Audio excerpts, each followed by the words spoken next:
everybody. Welcome to Psychedelics Today with your host, David Drapkin, talking with Sisi Li of Porta Sophia. And this is episode number 3 of 5 that we recorded at the From Research to Reality conference in Toronto a month or so ago. And this is a beautiful conversation because Sisi is an amazing woman, very multidisciplinary, and what Porta Sophia are doing is incredibly unique. So you'll find out what they are. And to me, it reminded me of when I was an old hippie in New Zealand living in an eco-village, and we had this seed bank that people from all over the world would send their seeds of heirloom vegetables and fruits to be kept for future generations. So in a sense, I get a feel that Porta Sophia is doing a similar thing, but it's coming at it from this legal, scientific, intellectual property kind of patent angle, which right now is super important because there is a land grab going on right now, if you haven't noticed out there, folks.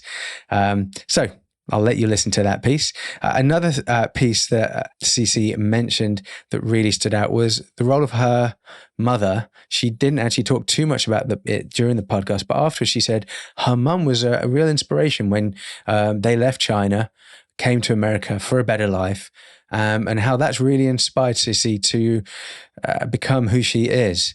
And part of that is how she was part of the founding committee of WIB, Women in Biohealth.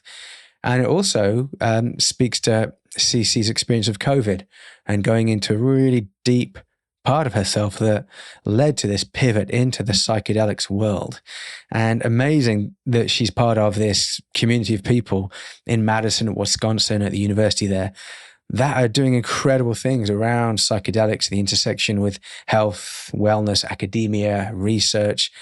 Sounds great. Haven't been there, but really want to. One final piece that Sisi talks about in the interview with me was the challenge by freedom to operate and Carrie Turnbull in particular, around the intellectual property and patent application that Compass Pathways had of their kind of synthesized crystal form of psilocybin. And since we recorded, it actually did get answered by the PTAB that Compass Pathways patent is valid. So they said, yep, it is valid, but their IP is actually a lot narrower than it would otherwise have been had that challenge to the patent not have gone through.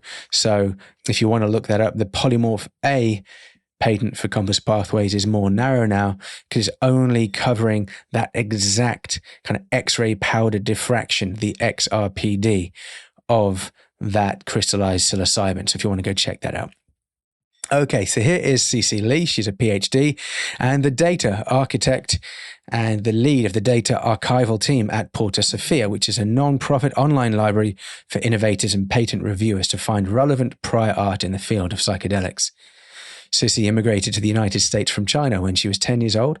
She received a Bachelor of Sciences in Molecular and Cellular Biology and Psychology from the University of Illinois, Urbana-Champaign, and then received her Ph.D. in Neuroscience from the University of Wisconsin at Madison, where her research there focused on better understanding the epigenetic and molecular mechanisms underlying depression and anxiety disorders. She previously worked for 3 years as a research scientist at Greger Diagnostics, a prostate cancer diagnostic startup. She co-founded the Women in Biohealth, WIB, mentoring program and is on its steering committee. She's passionate about creating more connections among women in the biohealth community. And enjoy the episode, everybody. On Monday, July 18th at 12:30 Eastern, Psychedelics Today will be offering you all another vital webinar. This time it is called Israeli Psychedelic Harm Reduction, a real-world trip from raves to Parliament. And the presenter is our friend over there, Pinny Baumol, an awesome social worker. The webinar is a conversation covering the Israeli rave and ceremonial psychedelic scene, harm reduction efforts, drug policy, and advocacy for psychedelic-assisted therapy. We will visit these themes through macro social work perspectives, Pinny's personal story from growing up in an American Orthodox Jewish family in the West Bank to a psychedelic advocate, community organizer, and researcher. To find out more, please go to psychedelicstoday.com and /events.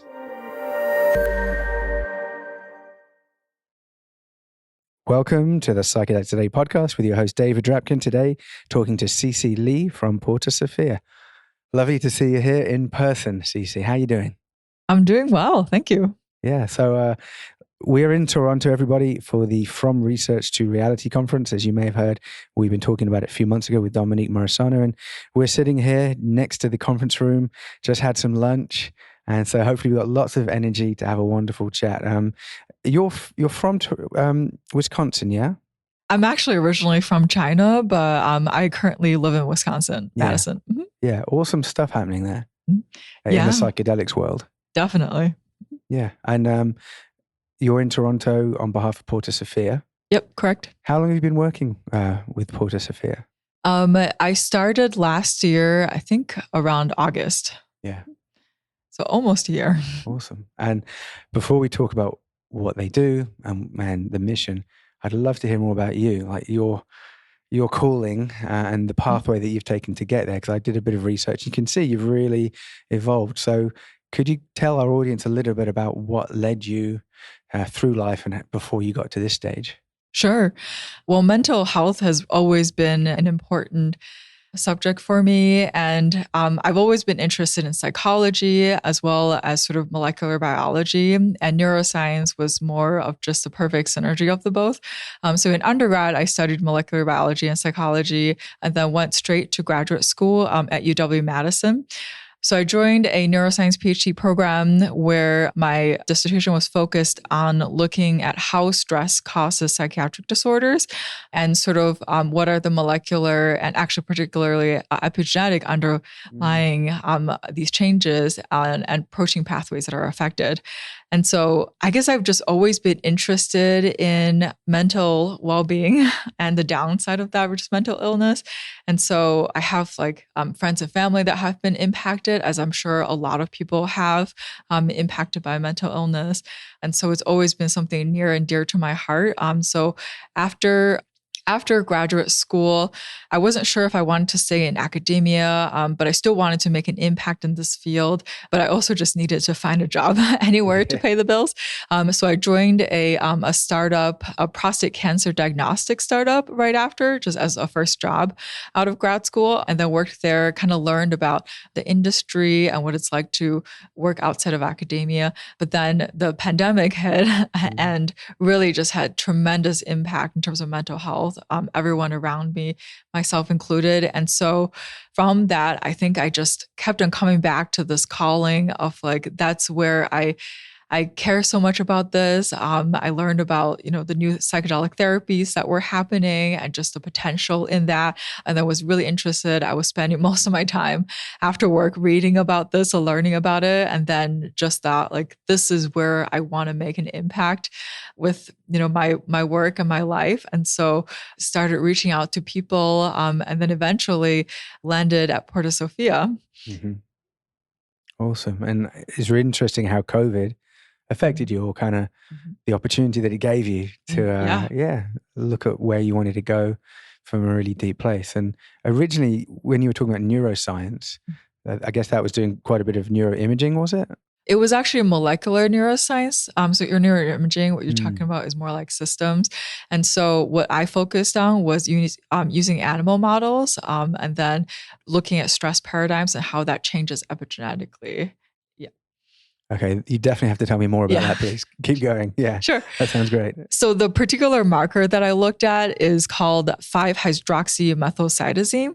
And so normally when people think about epigenetics is sort of methylations on top of genes. So there's like a set of code called CpG sites, which are a cytosine next to a guanine.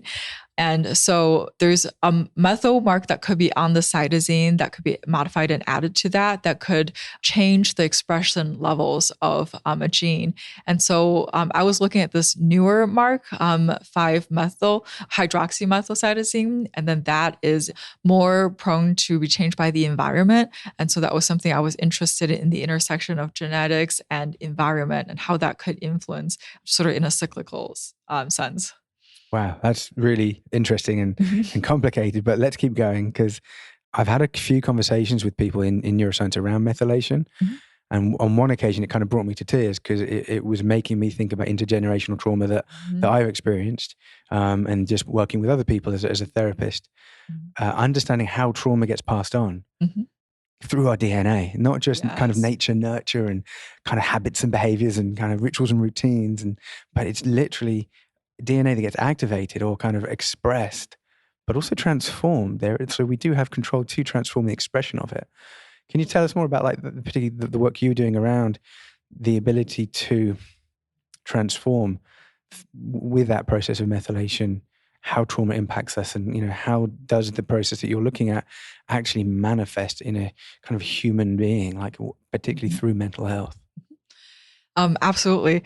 So I think the predominant focus a lot of times in academia is, the negative things that are happening, and then like the detriments. With a high stress, you could get PTSD. It could modify these. And then what you mentioned about the other side of things, where environmental influences could perhaps set your genes up so then it serves you better. So that is definitely a side that is not as explored, but there is starting to come out some more like science around that as well. And it is, I would say, a hopeful thing that, if the environment can change our gene expression for the worse with coping, it could also change it for the better. And I think there has been studies in terms of intergenerational trauma where these epigenetic markers are heritable. So if your parents or your parents' parents experience really intense stress, that could change their epigenetics, and that could actually affect the offsprings.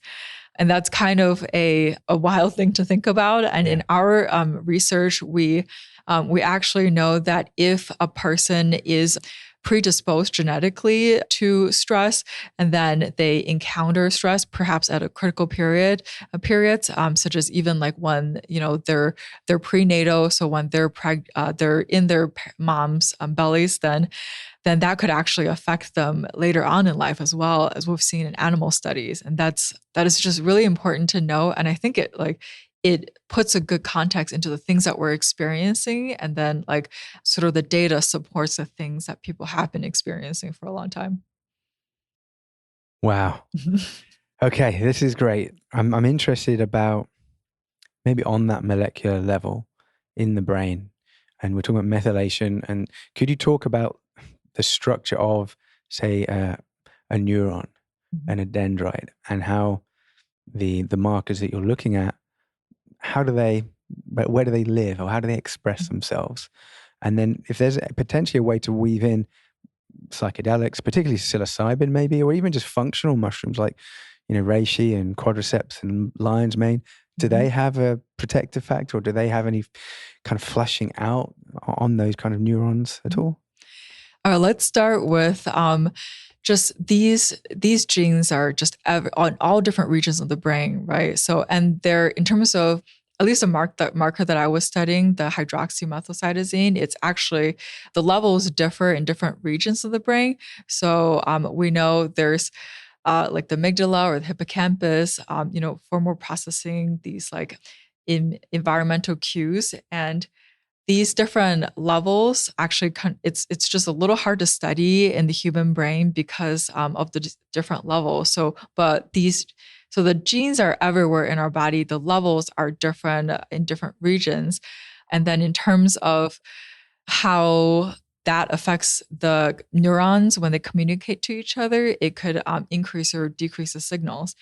And then I think the second part of your question, in terms of how psychedelics could affect these, and also other substances like lion's mane mushrooms, there are papers published out there that show that these compounds could help with depression, probably modulating through the serotonin receptor and different subtypes there.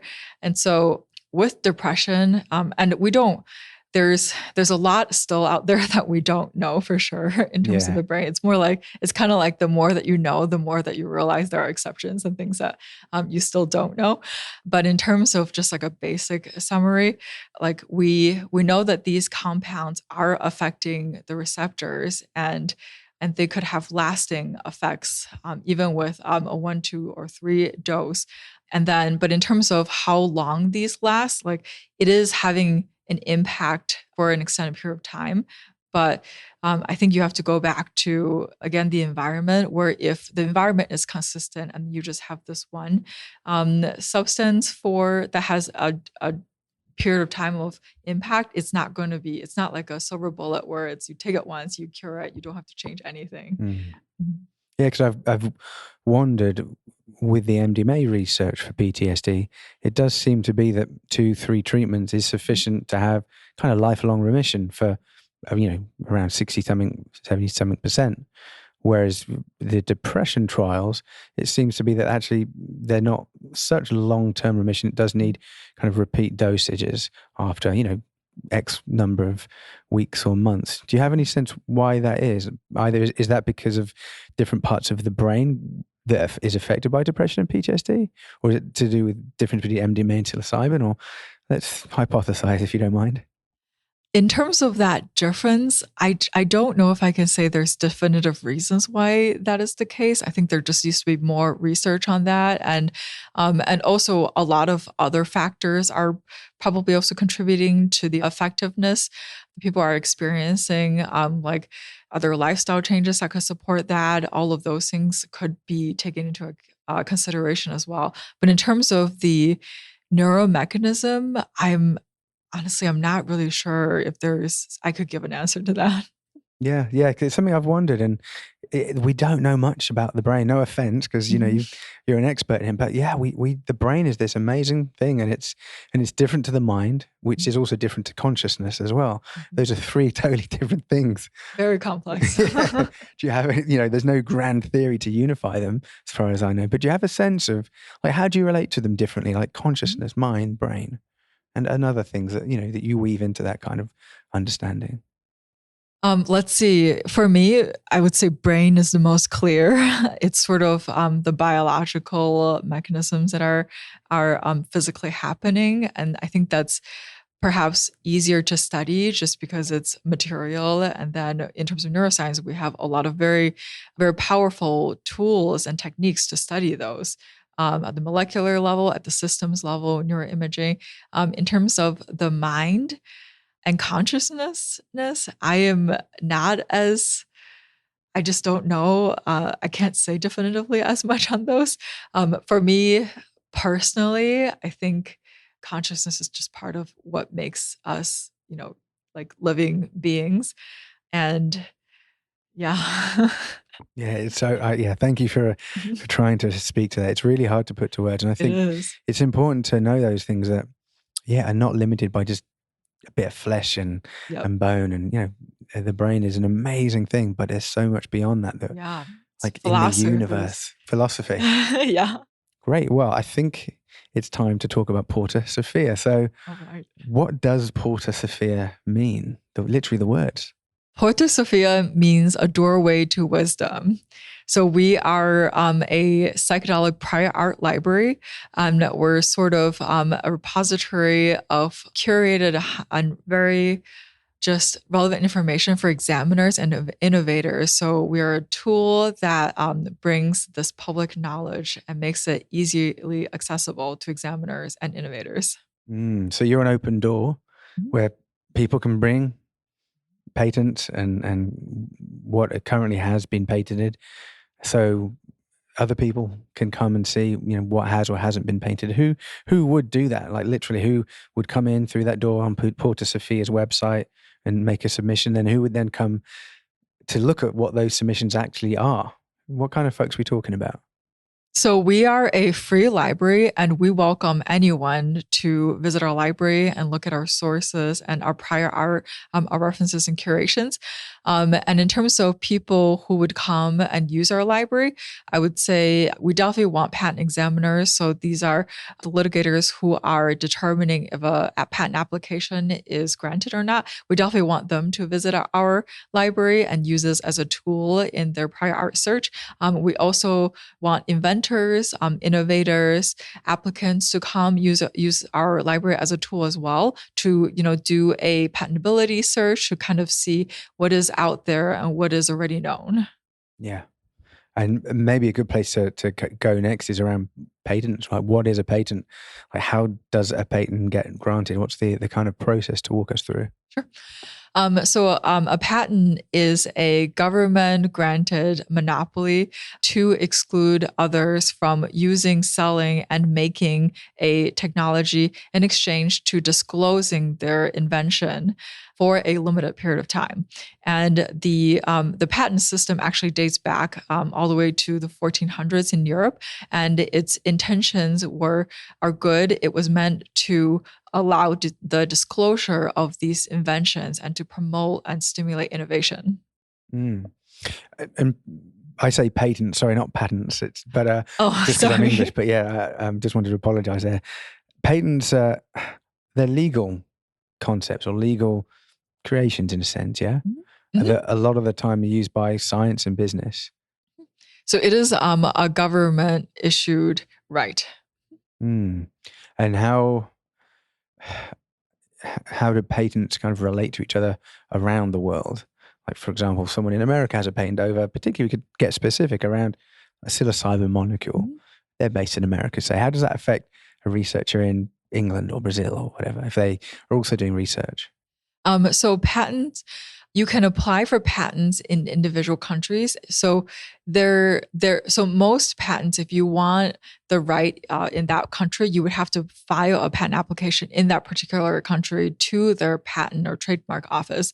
But there is this type of patent called a PCT patent, or in other words, an international patent. I think PCT stands for Patent Cooperation Treaty, that allows an inventor to apply for an international patent, and then the countries that are in this treaty will acknowledge that exists, and that they have a limited amount of time to then file the individual patents in the different countries.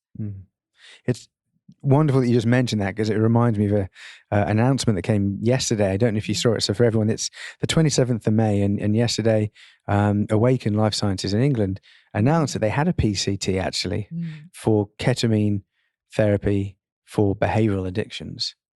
Not sure if you heard of that, but I'll be honest with you. I love Awaken. I'm going to sit down in a few hours with Professor Nutt, who I'm a huge fan of. But I did scratch my head and say, how can they say that for the world that they have this PCT patent for ketamine and behavioral addictions? Because those are two really broad things that people have been working on for a long time. Can you help us understand that?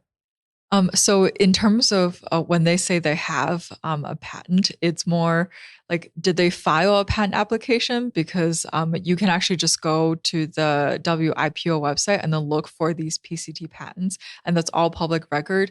And I think WIPO is World Intellectual Property Organization website. So it's one thing for someone to say that they have filed an application, but it's a totally other thing that this application is granted and they have exclusive rights.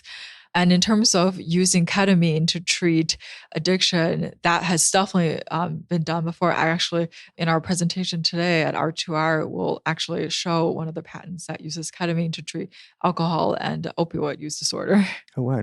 Who holds that patent? It's a Canadian application. I don't remember the inventor on it, but I can get that to you. Oh, interesting. That's really interesting. Okay, so we're making good progress at kind of understanding this. I think I've got one more question about patents, Sisi. If a patent is granted, so you said there's a difference between applying for one and it actually being granted. So if a patent has been granted, does that mean it's done? Like, no one can overrule that kind of, they did it, they've got it? And then what happens with how long that lasts? So I guess two questions there.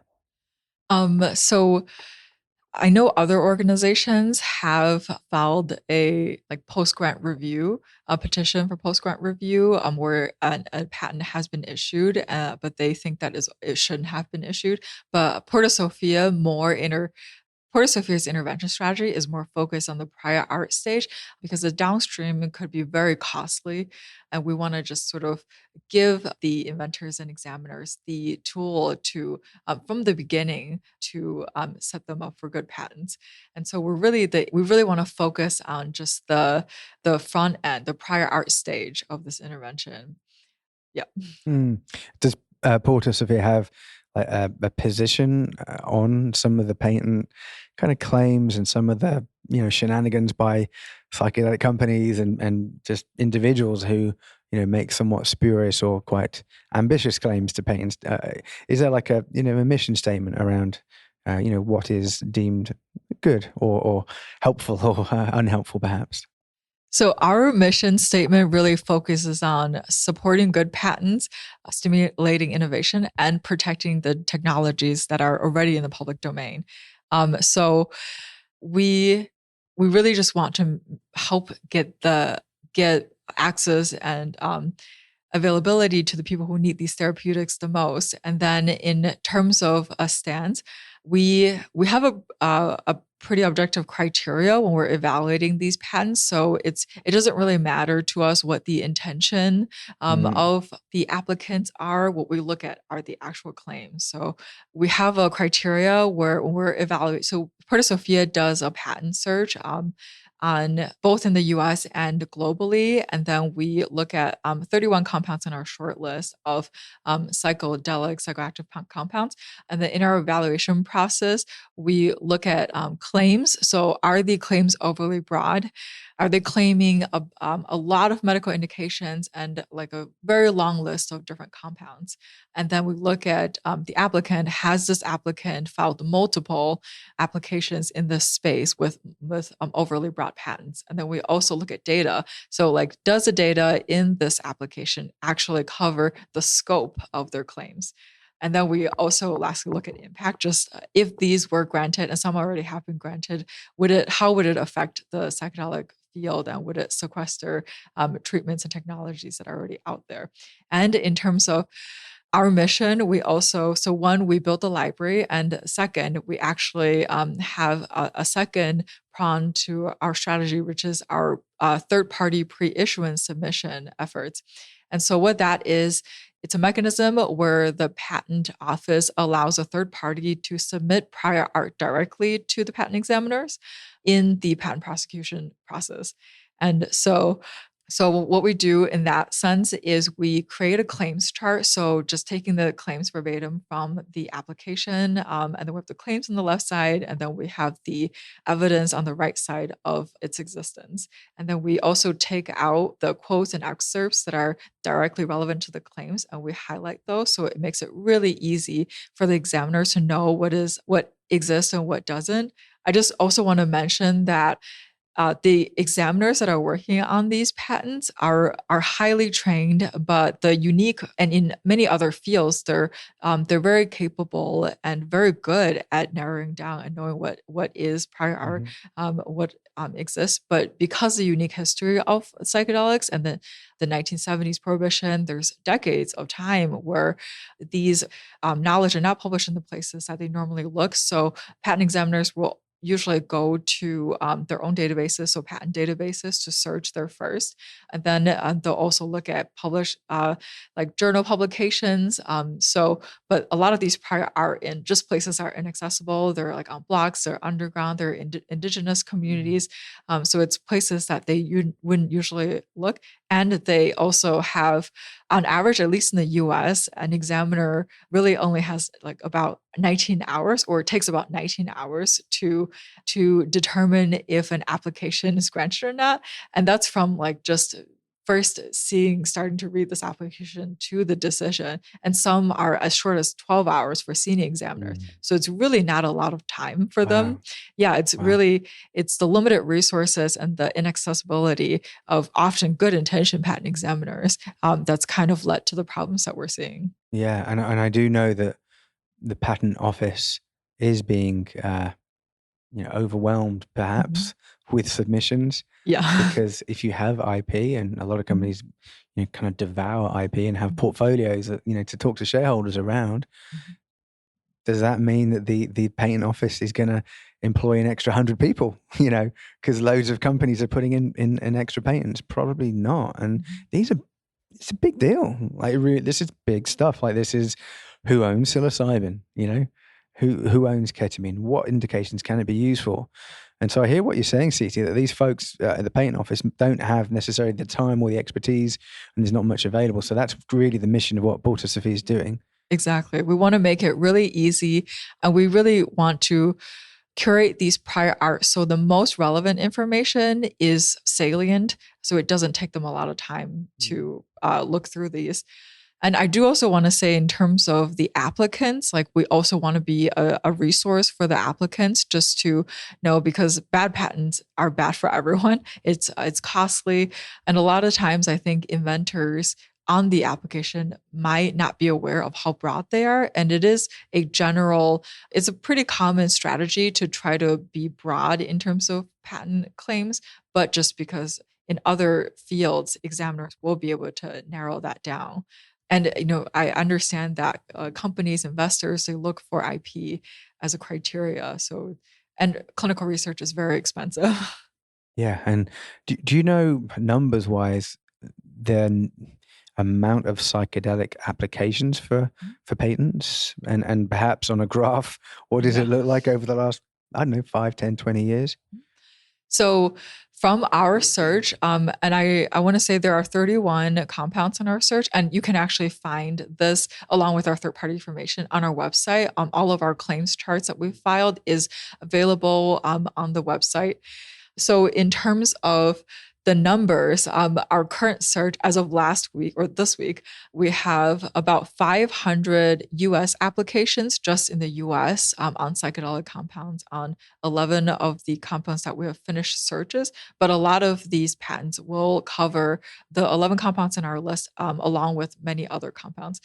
And so there are, I think, a little over 200 patents that are already issued in the US, and then around 500, a little bit more, of international patent families. And a patent family is a set of patents that are usually applied in different countries with similar claims. Yeah. And I would say about 40 to 50% of those is in our evaluation criteria, what we consider tier one. So those are the ones with, after evaluating claims, applicant data, and threat, that we say that they're overly broad. So about 40 to 50% of those. Hmm. And a few moments ago, you mentioned that the use of psychedelics kind of predates, this renaissance. And you Mhm. said three categories. There's indigenous use, there's the research from 60s and 70s, but pre-prohibition, that's kind of really been lost, I'd say. But I'd love to hear if any of that does still exist and is being used now as prior art. And then you also talked about the underground community. So how things are being used right now, like not inside the FDA system, against DEA prohibition.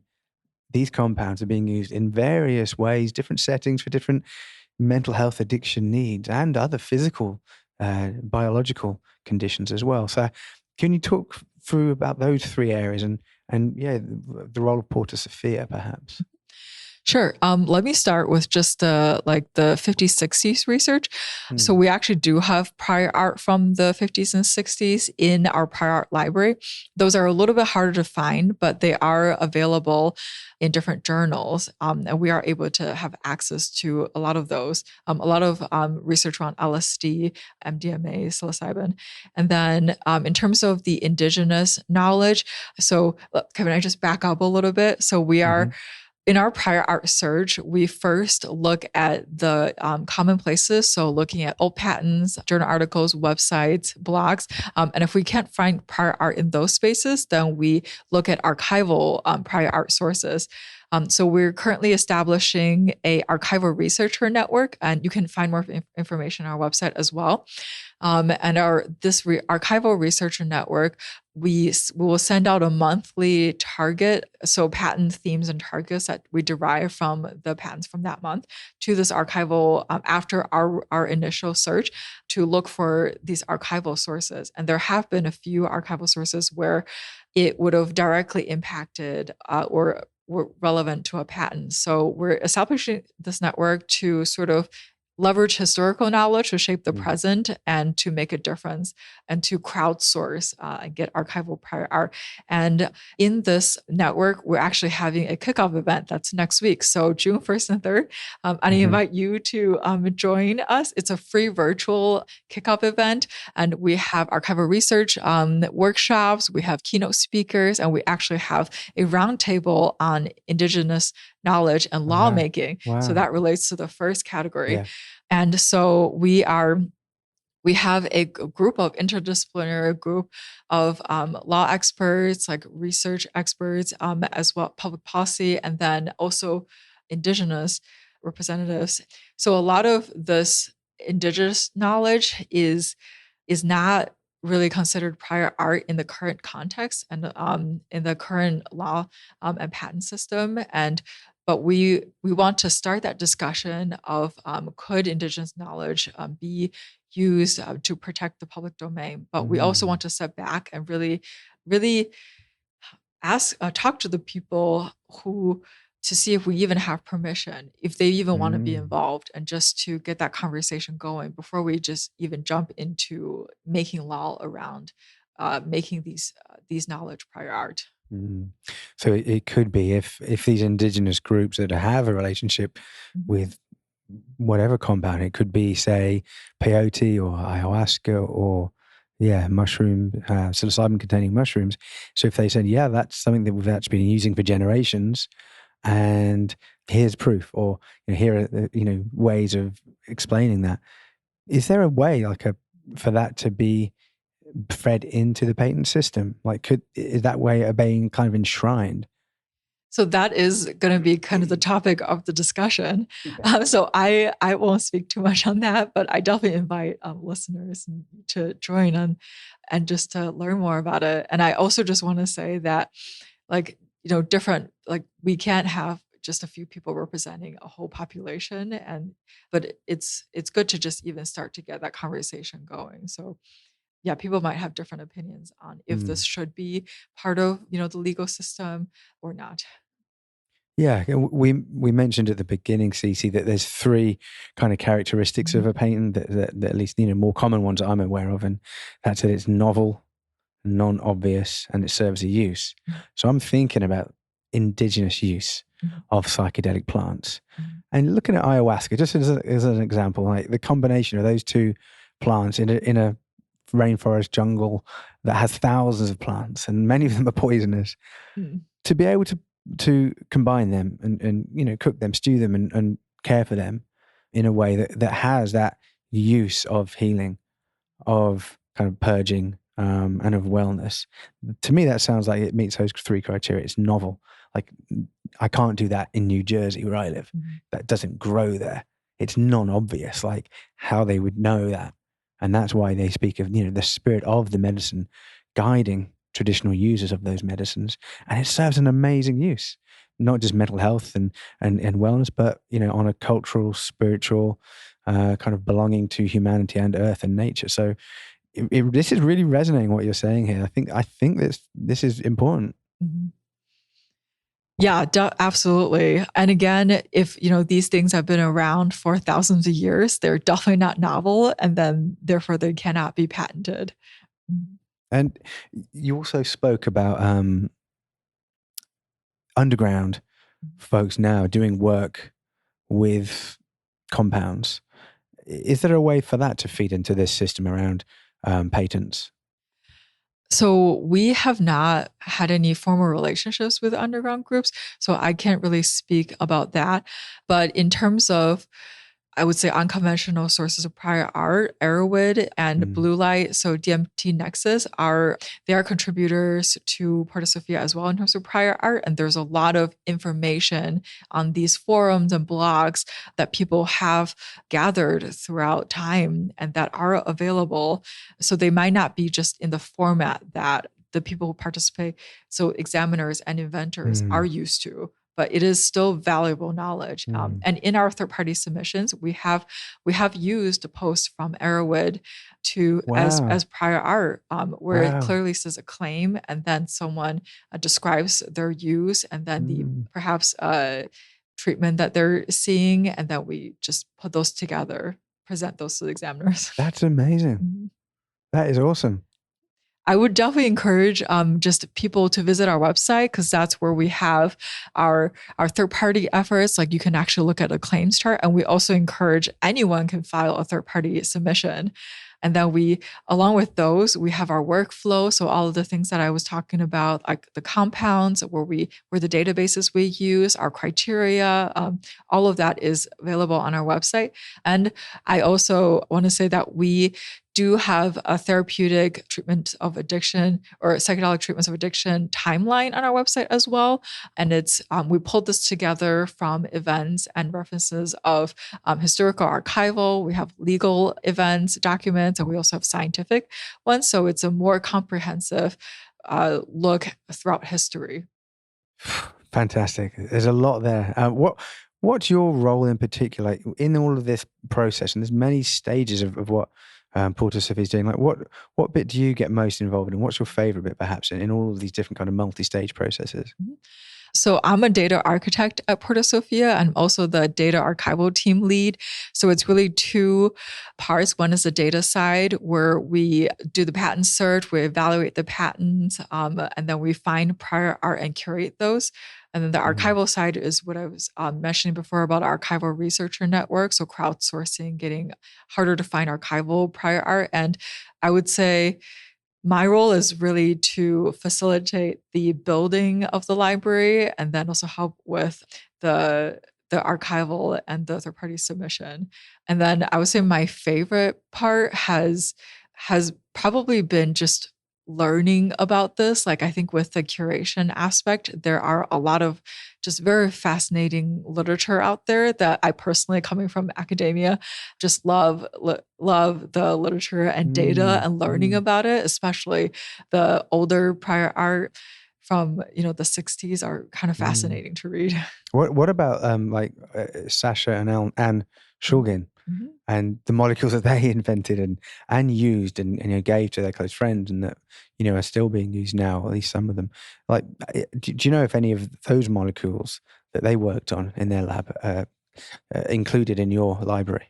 Yes, we actually have, I think, TCAL that's in our library. It is extensive, so it's not entirely curated. Right. But we do have a very brief summary of some of the molecules and topics in our library. And we have used, I think that is as a reference in one of our third-party submissions.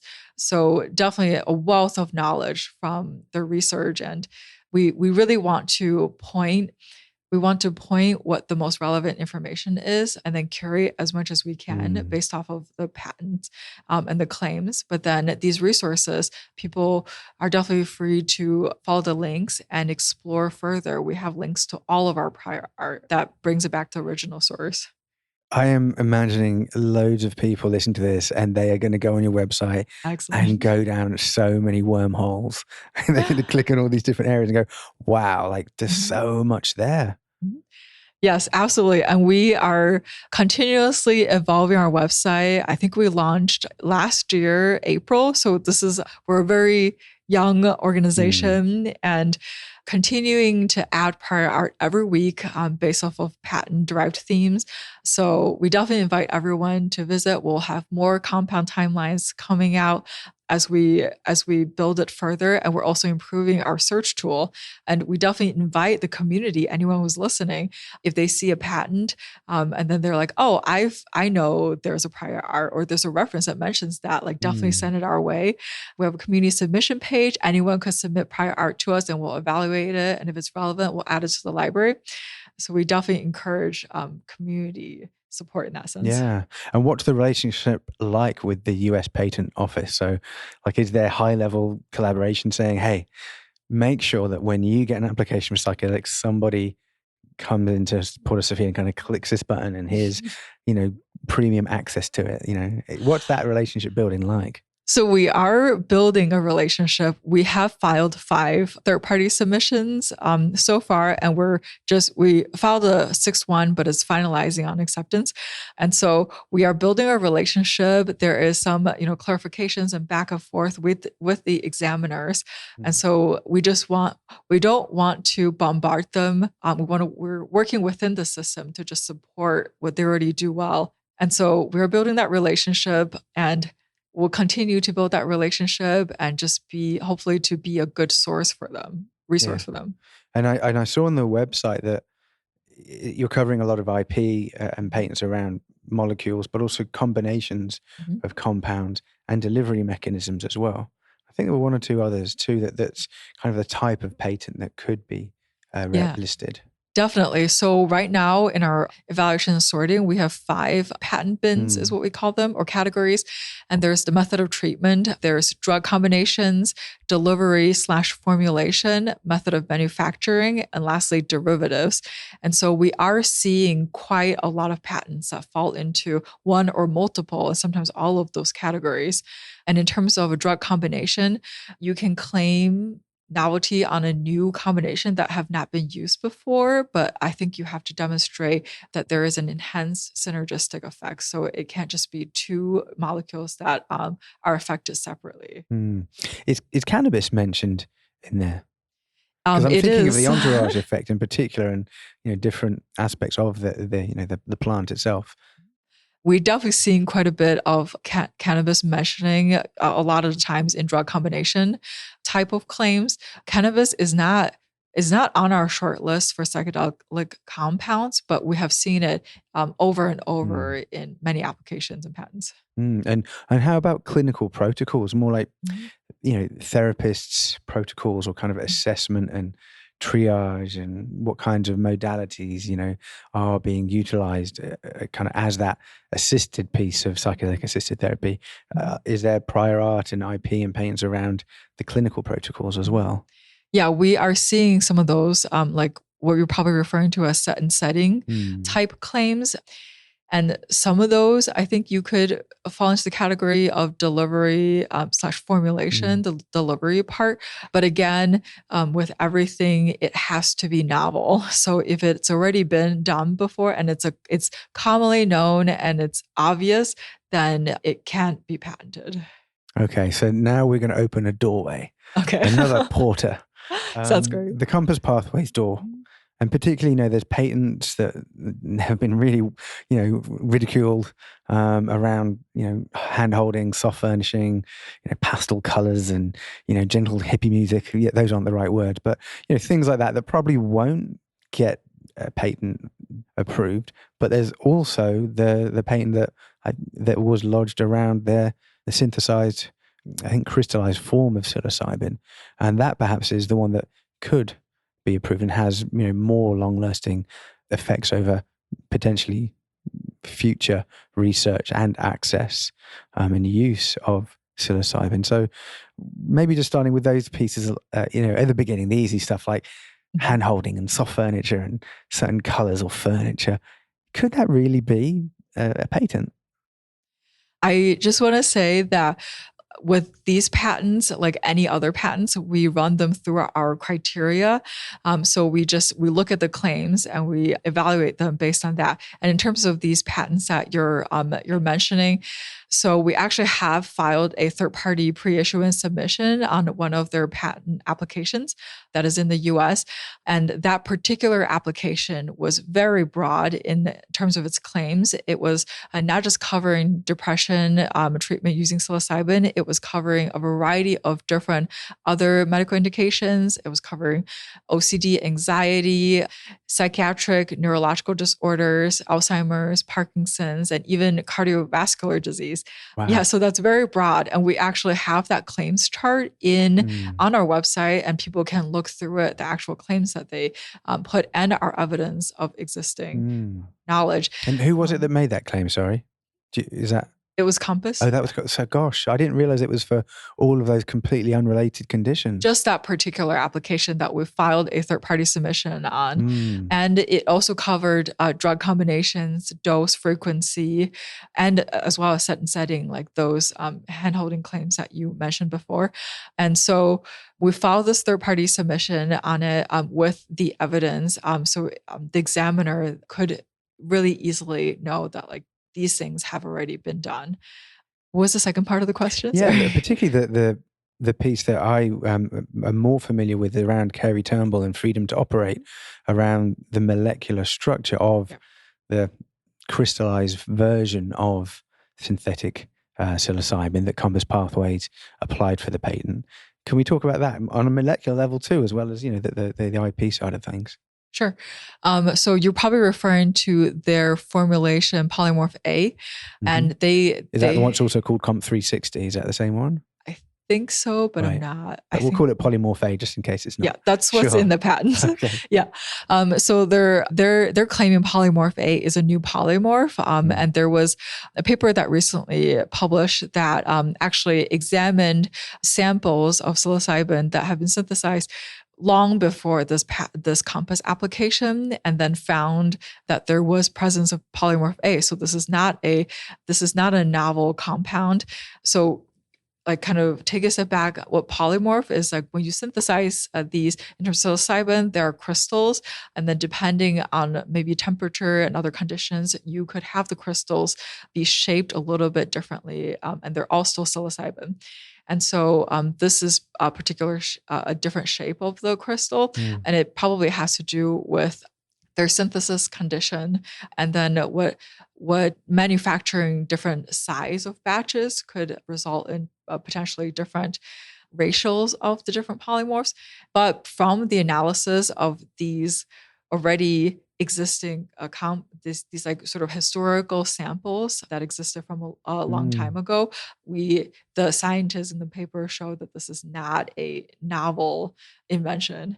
And so in terms of the patents around these, I know Freedom to Operate was filing a petition, and then in the documents that they submitted for this, we have seen some really great prior art that we have added to our library, and that is available right now, including the peaks from the crystallography data, and then so that information is available. And Freedom to Operate has also submitted prior art.